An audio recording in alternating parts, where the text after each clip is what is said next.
The Y's a little tricky, huh? Do that. Now you got a Y. Very good. Okay, I did it like you did. I arranged this wall, so I put it on a little whoop, and then a nice little.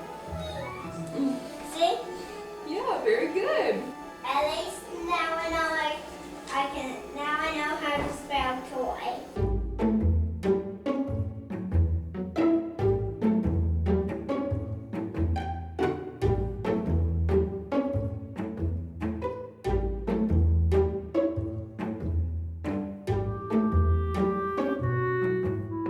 I've been working on the Thanksgiving menu today, y'all. Ours stays pretty much the same every year, but I usually throw a few new things in here and there, and I might change up some stuff. Like the appetizers this year are all gonna be different. I do have sausage balls on here, but we're gonna make some stuffing sausage balls instead of just the regular ones that we make. I'm gonna do the pull-apart pigs in a blanket. We showed y'all those, and the $1 million dip in the Thanksgiving appetizers video. If y'all missed that, I'll link it down below. For the mains, turkey and ham. I'm just gonna do a small ham though. We do a pretty good sized turkey, so we'll just have a small ham. And then desserts, I have pies.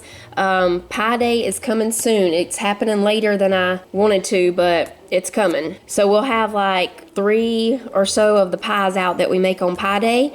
Probably pecan pie, and a peanut butter or a chocolate pie, and then one of the newer ones that we make. We'll have those out, and Sissy wants to make a turkey cake this year. That is gonna be super cute. Then for drinks, tea, coffee, and punch, we have a really good Thanksgiving punch that we make. And of course, the biggest section of all, the sides. Gravy and cornbread dressing, mashed potatoes, creamed corn. I was trying to write this neat at first, y'all, and then my print, which is cursive in print, took over, and so I'm sorry if my handwriting is a little bit crazy.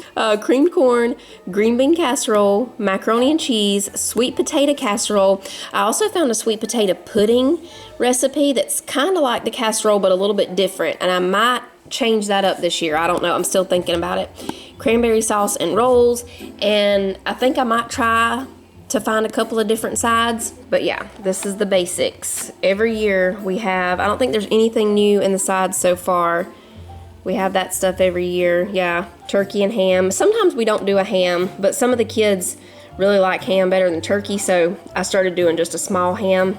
I want y'all to let me know the #1 thing you have to have on Thanksgiving for it to, you know, feel like Thanksgiving. For us, it would be the cornbread dressing. That's the thing that we never make until Thanksgiving Day, and we also make it on Christmas Day, or for the Christmas dinner. Last year, I made Christmas dinner on Christmas Eve, and then we had leftovers on Christmas Day, and that was great, y'all. But anyway, I didn't have to do all that cooking on Christmas Day, except for a few things. I think I might have made just a few little things, but yeah. I'll probably go ahead and do the Thanksgiving grocery haul next week. Thanksgiving's late this year. It's not late, but you know, it's later on in the month, so we have a little more time to get ready for it. So yeah, I'll probably do the Thanksgiving grocery haul next week. There should be a lot of good sales going on, and it's a good time to stock up on some of this stuff like stuffing mix and all that. It's exciting. The Thanksgiving grocery haul is my favorite grocery haul of the whole year. I just love the hustle and bustle of everybody getting their last minute ingredients.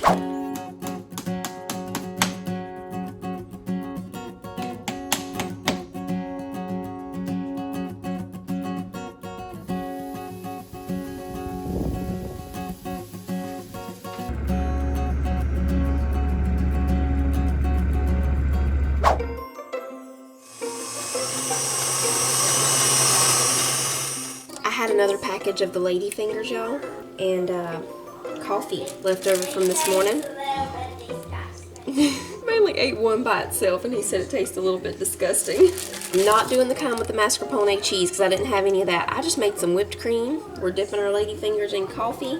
I'm not putting the instant coffee in the whipped cream mixture. We just have whipped cream. Have the lady fingers dipped in the coffee. We're gonna put the cream and chocolate chips on top. I made a pumpkin one a few videos back. If y'all missed it, I'll link it down below. It was great. Oh, you see the whipped cream, huh? I've got the oven preheating, and there it is. Because once I get this done, we're gonna start supper. We're making some Parmesan crusted pork chops. Since we're gonna put chocolate chips on this one, I'm gonna take just a little bit of this cocoa, and that's what we're gonna put on top. Just a little cocoa powder, and then I'll put a few chocolate chips.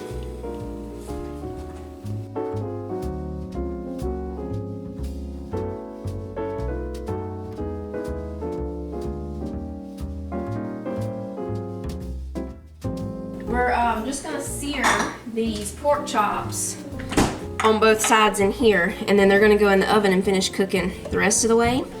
Oh, and I was gonna do some sweet potatoes too. Let me go grab the Instant Pot and get those going. I have these pork tenderloins that we're gonna slice up for these pork chops.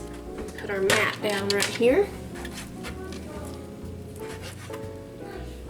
Now, a few of these I'm doing without the Parmesan breading, so I've already got those going. The rest of these, we're gonna put the Parmesan crust on them. Okay, for the Parmesan mixture, we need a cup of grated Parmesan and a cup of breadcrumbs. I'm just using panko breadcrumbs. And then we're just gonna put salt, pepper, and some garlic powder. Bulldogs. Yummy. That's squash. We're gonna saute some squash and onions to go with our pork chops and sweet potatoes. Oh. I've got an egg right here. We're gonna whisk it up. Okay, so we're just gonna dip these in the egg and then bring them right over here to the Parmesan mixture and into the pan. And I'm just kind of pressing these as I bread them there. I smell bacon. Smell bacon? Yeah. Are you making bacon? Nope, I'm making pork chops. Parmesan crusted pork chops. I'm gonna go ahead and put this pan of pork chops in the oven. And I'll flip the rest of these. Let them cook for just about another minute on this side to brown that crust. And then we'll put these in the oven. Okay, sweet potatoes are started. These are about to go in the oven. They'll need to bake at 375 for about 15 minutes. While they're in there, we'll cook up some onions and squash. We're just gonna saute it. And I've got some dishes to wash.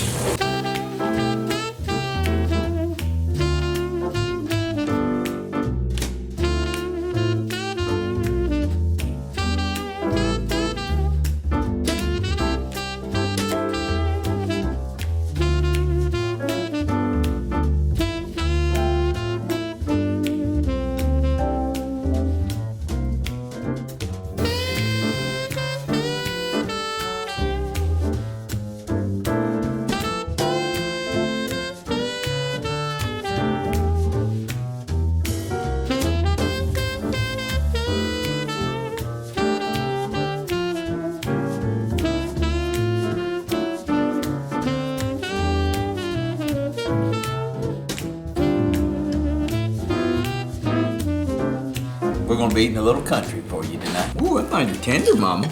I mean, that is really tender. Good. That's fantastic. I hate to sound like what about?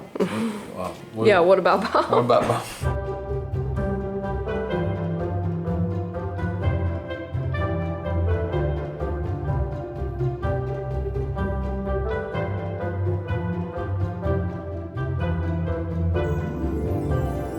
We're getting the kitchen cleaned up, doing the dishes. Christmas music is a little loud. Will you turn that down some for me, Jonah?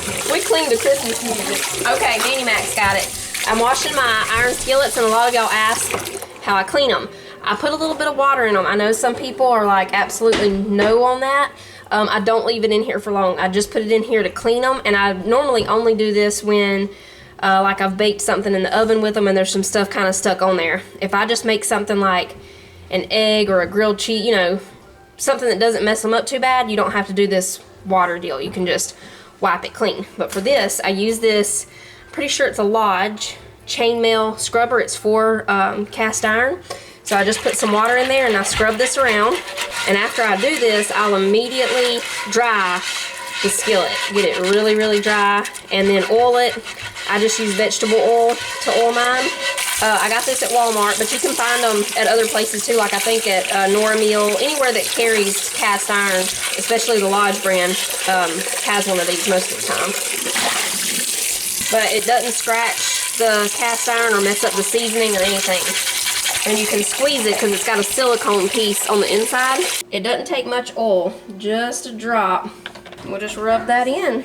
That's it. And usually my oven is still warm after I clean them, and I just put them in the warm oven. Sissy's got it Christmassy in here. We doing the story in Sissy's room tonight? Yep. Yeah. Let's let Biscuit be the book holder. How about that? Yeah. Wish for a fish. This is Biscuit. I'm the cat in the hat, and I hear that you wish to go down to the sea and to visit the fish. So please climb on board SS Undersea Glubber. It is made out of shark skin and very fine rubber. It will take us down deep, deep down under the sea. We will start at the top and go deep as can be.